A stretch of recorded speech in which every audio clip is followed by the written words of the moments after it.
काफी रात हो चुकी थी और कुणाल अकेले ही ऑफिस से घर वापस आ रहा था। रास्ते में से कोई ऑटो, कोई बस दिखाई नहीं दे रही थी। कुणाल बस चलता जा रहा था, पर उसका घर अभी भी काफी दूर था। थोड़ी दूर चलने के बाद जब कुणाल एक सुनसान सड़क से गुजर रहा था, तो उसे कुछ भी ठीक नहीं लग रहा था।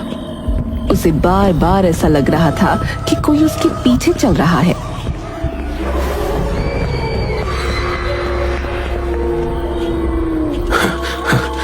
अरे, बार बार मुझे ऐसा क्यों लग रहा है जैसे मेरे पीछे कोई चल रहा हो।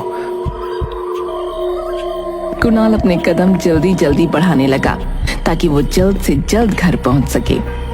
कुणाल को तभी अपने पीछे एक परछाई नजर आई जो कुणाल का पीछा कर रही थी। कुणाल जितनी तेजी से चल रहा था, वो परछाई भी उसके साथ उतनी तेजी से चल रही थी। अब कुणाल की हालत बहुत ही बुरी हो जाती है और वो तेज तेज भागने लगता है। तभी आसमान में बिजली कड़कने लगी और अचानक तेज बारिश शुरू हो गई। हे भगवान, ये बारिश कैसे शुरू हो गई? यहाँ तो दूर दूर तक कुछ दिखाई नहीं दे रहा और ये परछाई मेरा पीछा क्यों नहीं छोड़ रही?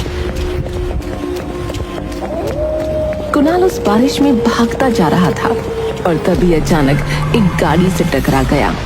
गाड़ी से हड़बड़ाते हुए एक लड़की उतरी। हे भगवान, ये क्या हुआ?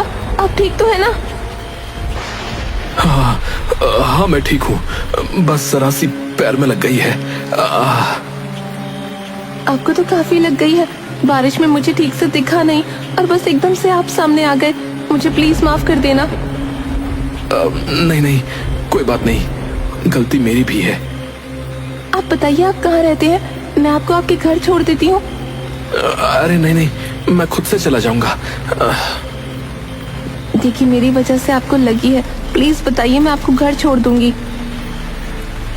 कुणाल कंचन की गाड़ी में बैठ जाता है। उसके बाद वो सारी बात कंचन को बताता है, जिसे सुनकर कंचन की हालत खराब हो जाती है। हे भगवान, मुझे तो उसी रोड से होते हुए वापस जाना है।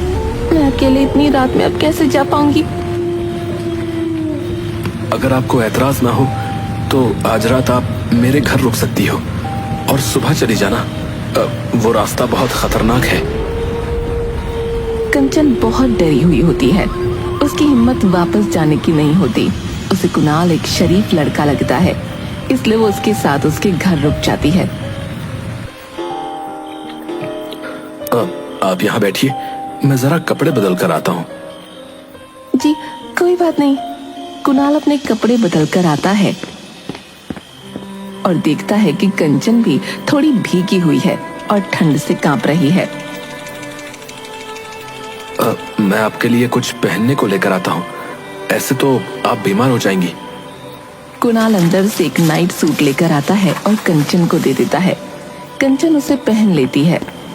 वैसे एक बात पूछूं? हाँ, क्यों नहीं, पूछिए ना। आप तो शायद यहाँ अकेले रहते हैं, तो फिर ये कपड़े? ओह, ये तो बस ऐसे ही मेरी एक दोस्त के हैं। एक दिन मेरे कुछ दोस्त आए थे, तो बस उसमें से ही किसी का रह गया था ये। अच्छा।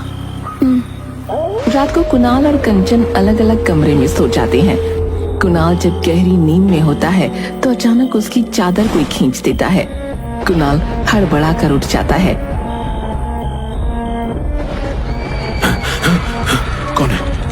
कौन है यहाँ? कौन है? आओ कुणाल। कौन है? सामने आओ, कौन है यहाँ?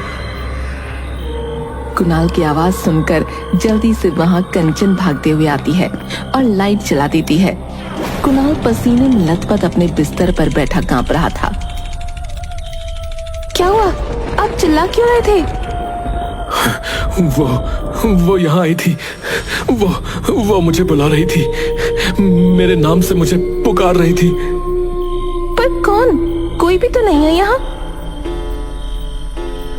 नहीं है वो। तुम जाओ यहाँ से और जाकर सो जाओ। मैं ठीक हूँ, तुम जाओ। कुणाल डरकर वहीं कोने में बैठा रहता है। कंचन के जाने के बाद कुणाल की नजर फर्श पर पड़ती है, जिसे देखकर उसके होश उड़ जाते हैं। फर्श पर उल्टे पैरों के निशान होते हैं। हे भगवान, ये कैसे हो सकता है? नहीं, ये सच नहीं है। ऐसा नहीं हो सकता। मैं ये किसको घर ले आया? मैं अब क्या करूं? जिससे बचकर मैं भाग रहा था, मैं उसे खुद ही अपने घर ले आया। कुणाल जल्दी से अपना फोन ढूंढने लगता है और अपने दोस्त को फोन मिलाता है, पर उसका फोन ही नहीं लगता। उसके बाद वो चुपके से अपने कमरे से निकलता है और घर से बाहर जाने की कोशिश करता है। वो दबे पांव आगे बढ़ ही रहा होता है कि उसकी नजर रसोई में पड़ती है, जहां कंचन कुछ खा रही थी। कुणाल झांक कर देखता है तो उसके होश उड़ जाते हैं। कंचन बिल्ली के बच्चे को खा रही थी। हर तरफ खून फैला था। ये देखकर कुणाल वहीं का वहीं खड़ा रह जाता है और जैसे ही वो अपने पैरों को वहां से हिलाने की कोशिश करता है, तभी कंचन खून से लथपथ मुंह लेकर पीछे मुंडी घुमाती है। आ गए तुम? मैं कब से तुम्हारा इंतजार कर रही थी। देखो ना, मुझे कितनी भूख लग रही थी और खाने को कुछ भी नहीं था। तो तुमने ये बिल्ली यहाँ बैठकर दूध पी रही थी। मुझे गुस्सा आ गया और मैंने इसे ही पकड़कर खा लिया। हे भगवान, आखिर कौन हो तुम? क्यों मेरे घर आई हो? मैंने तुम्हारा क्या बिगाड़ा है? तुमने मुझे नहीं पहचाना कन्नू? तुम भूल गए मुझे? कन्नू? इस नाम से तो मुझे बस प्रिया बुलाती थी। तुम प्रिया हो? हाँ, प्रिया हूँ मैं। कैसे भूल सकते हो तुम मुझे? याद करो सब कुछ, याद करो वो दिन। क्या हुआ प्रिया? तुम इतने गुस्से में क्यों? प्लीज एक बार मेरी बात तो सुनो। नहीं सुननी मुझे तुम्हारी कोई बात। तुम कभी मेरी कोई बात सुनते हो क्या? अच्छा बाबा, अब से मैं तुम्हारी सारी बातें सुनूंगा और मानूंगा भी। देखो, मैं यहीं बैठा हूँ और आज बस तुम्हारी ही सुनूंगा। देखो, मेरी शादी होने वाली है, इसलिए अब मैं तुमसे बात नहीं कर सकती हूँ। देखो, ये सब बेकार की बात है प्रिया। मैं तुमसे ही शादी करूंगा और अभी मेरी बड़ी बहन से पहले मेरी शादी नहीं हो सकती। तो मैं क्या करूं? उस कलूटी अपाहिज के चक्कर में क्या मैं जिंदगी भर बैठी रहूं? प्रिया, बस करो। तुम्हारी हिम्मत कैसे हुई ये सब बोलने की? हाँ, वो तो है ही मनहूस। मैं जा रही हूँ अभी के अभी, और दोबारा मुझे अपनी शक्ल मत दिखाना।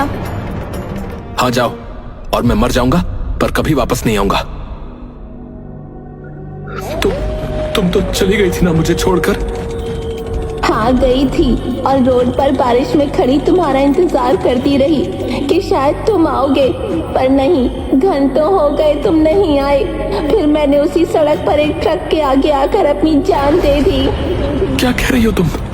तुम्हारी वजह से मेरी मौत हुई है। मैं तब से उस सड़क पर आत्मा बनकर भटक रही हूँ। अब मैं तुझे नहीं छोड़ूंगी, तुझे भी अब मरना होगा। नहीं।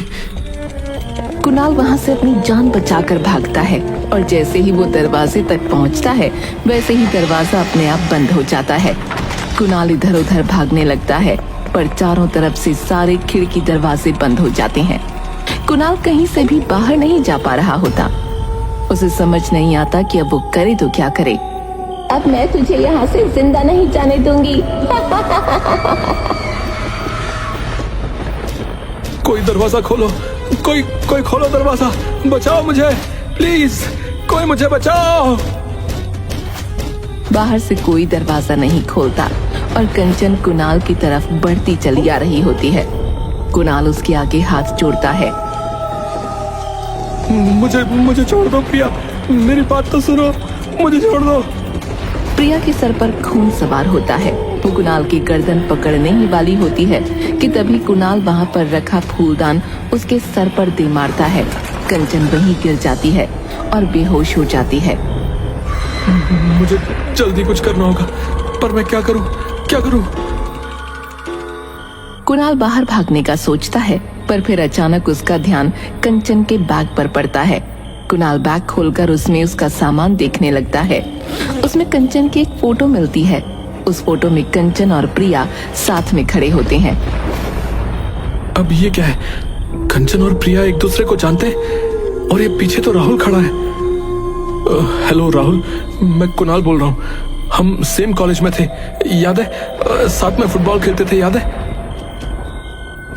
अरे कुणाल, कैसे हो? कैसे याद किया इस वक्त?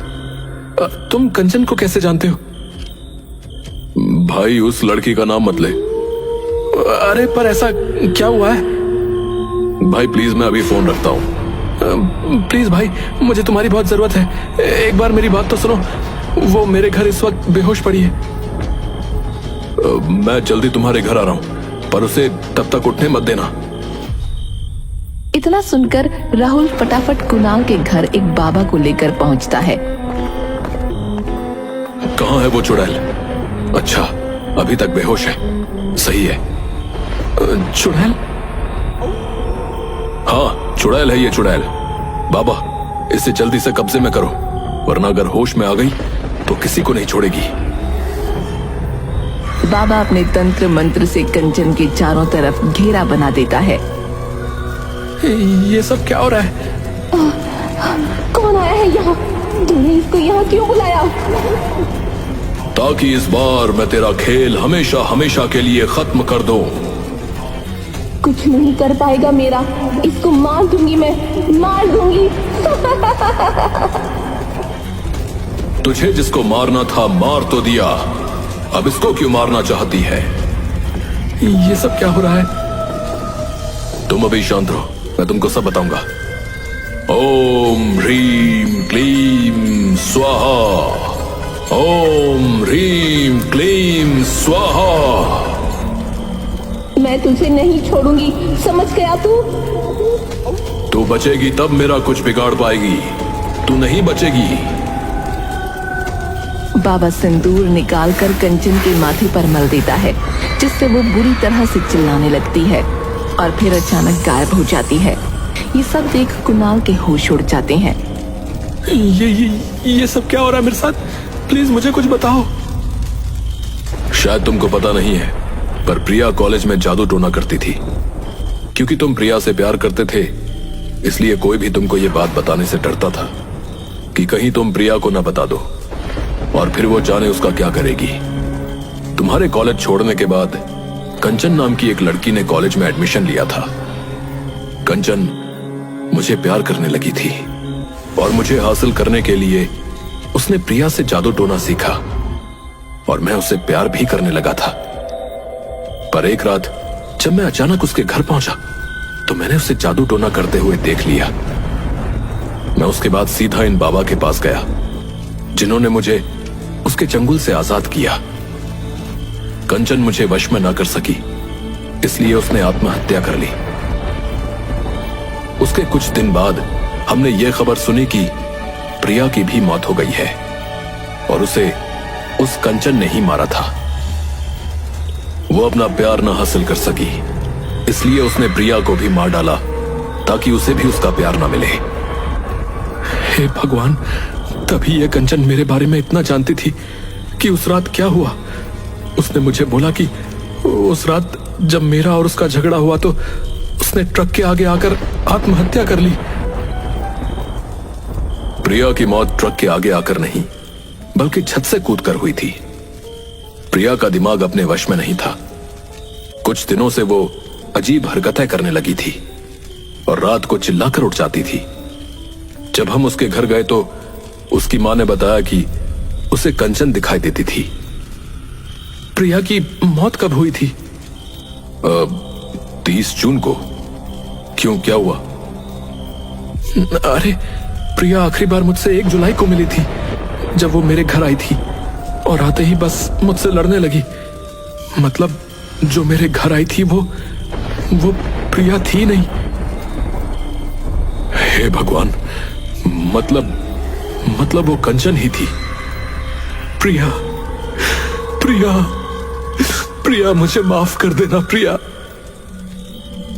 जो हुआ बुरा हुआ, पर तुम उसके लिए क्यों रो रहे हो? पता है, तुम्हारे दिल में जो प्रिया के लिए प्यार था वो सब उस जादू टोने की वजह से था। तभी शायद उसके मरते ही उस जादू टोने का असर भी खत्म हो गया था और तुम्हें उसके जाने से कोई फर्क भी नहीं पड़ा। हाँ, मैंने तो उसे कभी ढूंढा भी नहीं था, बस जाने दिया। कुणाल उस रात प्रिया की सच्चाई को जान चुका था, जिसकी वजह से वो काफी रातों तक सो नहीं पाया। उसके बाद जब भी वो रात को अकेला घर आता, उसे हमेशा डर रहता, पर बाबा का दिया धागा उसके गले में था जो उसकी रक्षा करता था।